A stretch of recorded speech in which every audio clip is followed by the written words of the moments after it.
dans cette initiative, Grasse a une double responsabilité locale, en associant aussi les grassoirs dans la préservation de ce savoir. Et nos jeunes producteurs aujourd'hui font appel à ces grassoirs de longue date parce que dans leur jardin, ils gardent précieusement, secrètement des plantes endémiques, des plants dont nos jeunes producteurs ont besoin pour maintenir ce patrimoine. Et ils sont mobilisés autour de ces jeunes producteurs pour confier des plants qu'ils ont cachés secrètement dans leur jardin. Une responsabilité locale aussi pour le territoire de mettre en place ce que l'on appelle une IGP, une identité géographique protégée, une marque, la marque production de Grasse. C'est une vraie responsabilité locale. En même temps, Grasse a aussi une responsabilité internationale. Nous l'évoquions d'ailleurs hier soir.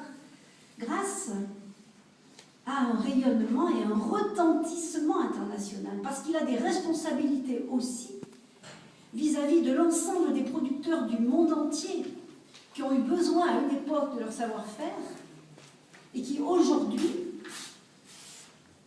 vivent grâce à l'industrie aussi grassoise et bien sûr à tout ce qui rayonne autour. Une responsabilité internationale aussi de la part des industriels grassois qui se doivent de développer plus d'équité dans les échanges pour permettre à ces producteurs de pouvoir vivre correctement des fruits de leurs mains.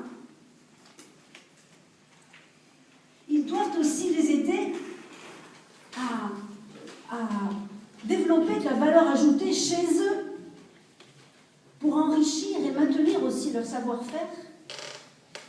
Donc on a vraiment à Grasse beaucoup de responsabilités. Cette association de jeunes producteurs, et là c'est pour répondre à Constant aussi Vial, elle ne vit pas de subventions. Elle se bouge, elle s'est bougée et elle se bougera encore pour aller auprès des marques, c'est-à-dire auprès de nos merveilleux parfumeurs. C'est en eux que nous avons toujours cru et c'est en eux que nous croyons encore aujourd'hui et pour demain. Ce sont les parfumeurs, ces créateurs, ces compositeurs qui sont aujourd'hui nos meilleurs ambassadeurs. Donc, nous ne vivons pas, ces jeunes producteurs ne vivent pas de subventions, mais bien de contrats long terme avec les marques. Des contrats long terme avec les marques. Et c'est ainsi qu'on pourra préserver aussi ce savoir et l'enrichir localement. Nos producteurs et cette association a déjà, elle aussi, un retentissement international. Et ça répondra aussi aux discussions que nous avons eues hier soir avec madame et messieurs les ambassadeurs. Elle est déjà reconnue aux Nations Unies. Elle a déjà été invitée aux Nations Unies par le secrétariat de la Convention de la biodiversité, dans le cadre aussi de la Déclaration des droits des peuples indigènes et des peuples premiers. Nous sommes partenaires de l'association Flore d'Exception des Nations Unies au secrétariat de la Convention de la biodiversité.